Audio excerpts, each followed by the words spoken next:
The Tigers' spring training has ended. We are only 3 days away from the first game on March 30th against the Rays. Today we're going to be talking about how spring went, and then I'm going to give you my starting lineups that I think should be on opening day. I believe Riley Greene should be leading us off this year, batting first. He had a pretty good spring, 19 games, 16 hits, and 52 at-bats, which was a 3.08 average. He also had a 3.45 on-base percentage. He did have 4 home runs, so he did show some power too. And he led our team with 14 RBIs, so really great situational hitting. Riley Greene is the future of our team for sure. Really excited to see what he can do in 2022 in a full season. Only played about 90 games last year, so we're going to get a full season finally. Comment your predictions for him in the comments below. I believe Javi Baez should be batting second this year. In 12 games in spring, he had 6 hits, 0 home runs, 5 RBIs, and a 167 average. But he did bat second in 43 games last year, so it is kind of something he's done before. And I really like doing left to right when I'm making a lineup. So I would like to have Javi batting second. And although he did have a terrible spring, he is the guy we're paying the most on our team besides Miggy, so no question he has to be there batting second at shortstop.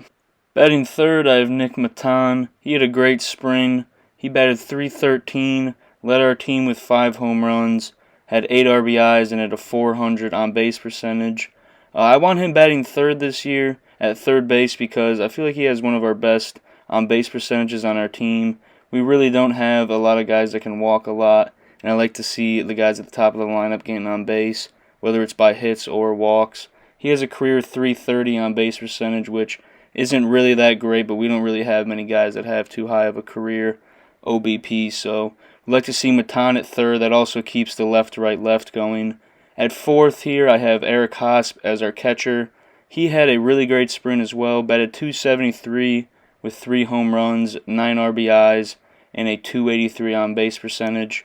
He had really nice power in 2021 with 22 homers and 14 in 2022, so I'm really excited to see him batting fourth this year, getting a lot of RBI opportunities and a lot of home run opportunities. Hopefully this is the first season he will finally get consistent at-bats. Batting fifth, I have Kerry Carpenter. I think he really earned the starting spot in left field this year over Baddoo and Vierling in spring. He batted a lot better than them in spring. He had a .333 average, led our team with 17 hits. He had 3 home runs, 9 RBIs, and a .352 on-base percentage. Great sprint from him. He really earned the spot. Although we're going to have a lot of lefties in our outfield, I just don't think you can play Baddoo or Vierling after that spring Kerry had. So comment if you agree or disagree. Batting sixth, I have Miggy. This is his final season. Really sad to say that. He is by far my all-time favorite athlete. Loved watching him play these last 15 years. I'm just hoping we can have one last playoff run this season. He didn't play much in spring, had a .217 average, 1 homer and 2 RBIs, and a .250 on base percentage, but I'm thinking he's going to get around 90 to 100-ish games, maybe even a little bit more if he plays the way we all know he can. Hopefully he can have one last playoff run. Let me know if you guys think we will be making the playoffs in the comments. Batting seventh, though, I have Torkelson. I want him batting after Miggy so we can see a lot of pitches because Miggy always has really nice at-bats and they throw him pretty much everything they got in their arsenal to get him out. So Torque will be able to see a lot of pitches from that on-deck circle. Torque had a pretty decent spring, batted .268 with 15 hits, 1 home run, and 6 RBIs. Only 2 walks, which you don't love to see, but hopefully he can keep the hits going. Started off spring pretty rough, but ended it pretty well. Only 1 home run, too, so that's a little bit worrying. We need him to be hitting bombs this year. Batting eighth, I got Austin Meadows. Did not have a great spring once again. Did not have any homers like last season. He's really struggled to get that ball over the fence.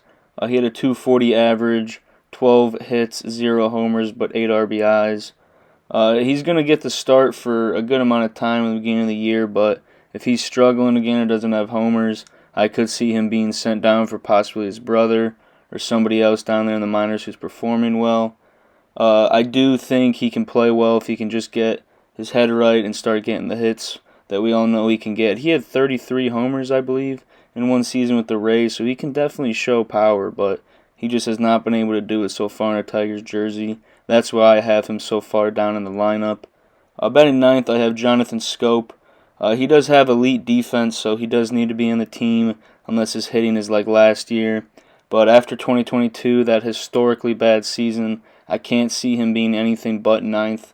He did have an average spring, 267 batting average with 8 hits, 1 home run, and 1 RBI. So not great situational hitting. 313 on base percentage at least, so did draw some walks. Like I said, elite defense, but he needs to keep that batting average around at least, I'd say, 250 to 280 if he wants to stay on the team all year, or else I believe he should not be in a Tigers uniform after around the 50-60 game mark if he's looking like he was last year. So we can get on to the guys coming off the bench here. First player that I believe earned a bench spot is Jake Rogers as our backup catcher. He had a pretty good spring, a 303 average, 3 home runs, 4 RBIs, and a 343 on base percentage. He should play about 60 to 80-ish games. He could also DH when Miggy's not playing. I really like his swing. He's got good power, but I do believe Haas deserves consistent at-bats, so I don't want to see him and Rogers playing on every other day or something on like a schedule. I want Haas to be playing consistently and Rogers just to play when he's tired or to fill in and good at-bats for pitchers that he faces up well against. But other than that, Haas should be playing catcher. The second guy that earned a bench spot, Akil Baddoo, that was going to be pretty questionable to see if he made the roster, but I do believe he played well enough in spring. Had a 250 average, a 321 on base percentage, 3 home runs, and 4 RBIs. He's just got unreal speed, and he can play pretty much anywhere in the outfield, so very versatile player, perfect for your bench. He also has a lot more MLB pitching experience than a lot of the other guys we'd be putting him up against for other outfield spots, so Akil Baddoo is the second guy. Another guy for the outfield, Matt Vierling, got him in the Soto trade like we all know. Had a pretty decent spring, 300 average, 2 home runs, 4 RBIs, and a 344 on base percentage. He's the only right-handed outfielder we have, so we're going to need to have him on the roster. He's got good pop and average speed, so he'll be a decent guy to play. Should play about 80 to 100 games depending on how he plays. The next guy was pretty hard to decide. It was between him and a couple other players, but I feel like we have to go with this guy because we need that veteran presence off the bench.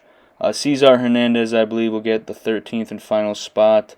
He had a 234 average, no home runs, 4 RBIs, and 11 hits. He's a solid fielder at second base, but he did have a lot of long at-bats. Those numbers do not depict how he actually played. I think he was a lot better than those numbers tell. I watched pretty much every at-bat he had in spring. He's got career about 1,200 games as well, so he's got a lot of veteran presence under him, and we need that off our bench because the other 3 guys don't have much time. So we'll get into the honorable mentions here. First player that played really well, but we just don't have enough spots for, is Andre Lipsius. Had an amazing spring, really broke out. 3 home runs, 11 RBIs, a 293 average. The only reason I wouldn't go for Andre is he really didn't. We need that veteran presence for Cesar Hernandez, and he really didn't walk much. 0 walks in the 41 at-bats he had, so I do believe he could use a little bit more time in AAA. I don't want him to come up and lose his confidence. Andre is going to be a really good player, though I can tell. Can play a lot of places in the infield as well, so that is very nice to have.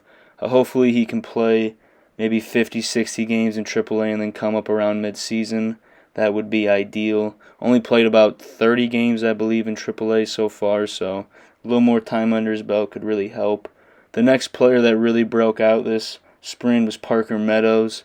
He also tied Matan and led our team with home runs, 5 on the spring with 11 RBIs, a 317 average, and a 378 on base percentage. Meadows is still pretty young, and he hasn't even seen AAA yet, so I don't think we can put him right onto the roster even after that great spring. Hopefully he can come up sometime this season, though, and we could see him and Austin together.